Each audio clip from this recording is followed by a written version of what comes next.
All right, boys and girls, some good news coming out of Nissan. The next gen GTR has officially been confirmed. It's actually going to get here sooner than we actually thought.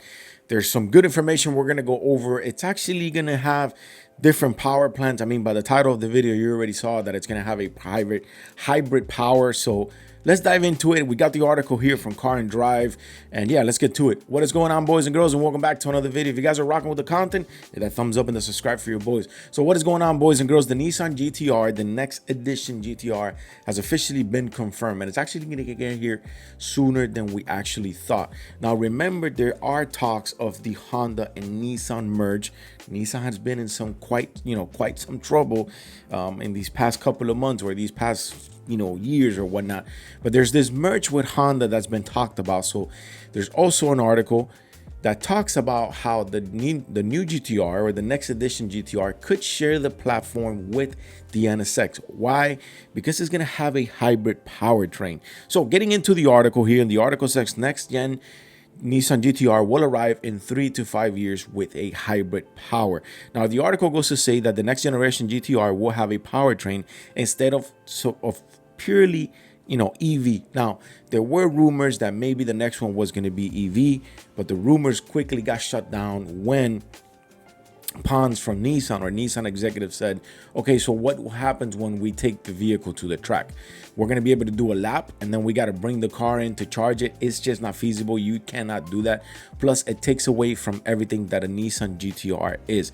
So the gentleman who's speaking is Pons. I'm not going to try to say that last name. You guys excuse me. And it says, Nissan's chief planning officer for North America confirmed news to the drive at the New York Auto Show. Now, he said that the R36 generation, which is the GTR, will arrive in the next 3 to 5 years and could be a co-developed with the next generation Acura NSX. Now, look, I've said it here tons of times in the channel that I'm a fan of hybrid. If you put a hybrid on a vehicle and an ICE motor, that works great. I mean, we saw the Corvette E-Rate. The thing is a beast.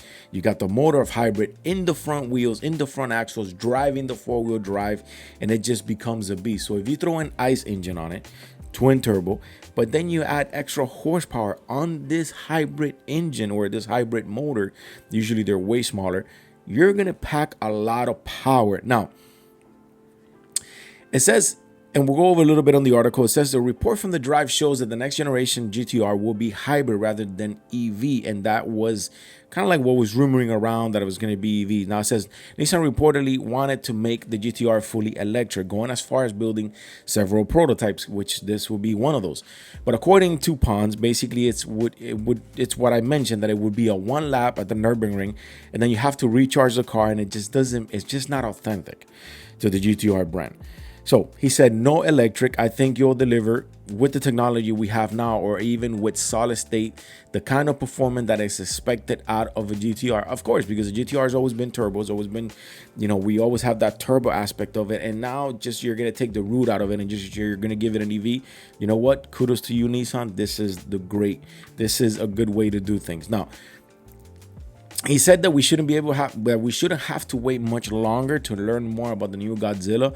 Pons told the drive he expects the next GTR will arrive in the next 3 to 5 years. Now, unfortunately, order books for the previous ones have originally been already closed, so there's going to have to be some waiting to do. Now, the good thing about it is that a chapter closes 3-5 years from now, the other one opens. We are not having to wait 10, 15, 20 years, another decade before that actually opens up. And the good thing about it is that Nissan's moving quick on it. And not only that, they're giving you the roots, but they're giving you that extra power. Because I've always said that as future continues to move on us and technology continues to get up on us, we have to go with technology. But there's certain lines that you shouldn't just cross, in the sense of saying, hey, now the next GTR is just going to be full EV. You're not going to sell that, and people are not going to like that, and you're going to get a hella backlash on that, and it's just not feasible. And he mentions it here. Since it's a track car, you're going to take it to the track, you're going to do one lap, then you got to bring the car back to recharge it. The car is just hot. Like, it's just a mess. So, but now you power the ICE engine with the hybrid, then you got the good stuff. And that's what I think Nissan is doing. And the good thing, which I give them kudos, is that they're moving quick on it. 3 to 5 years we'll know what's going to come out. Probably some renders, probably the vehicle already or a concept already in made, and that's actually a good thing. So the next generation GTR will use a hybrid powertrain instead of purely electric one as previously indicated. Pons left that very clear that it's not feasible, that it's not good to just have that, and it's not authentic to the car. But anyways, if you guys are rocking with the content, quick fun little video here today. I'll see you guys on the next one.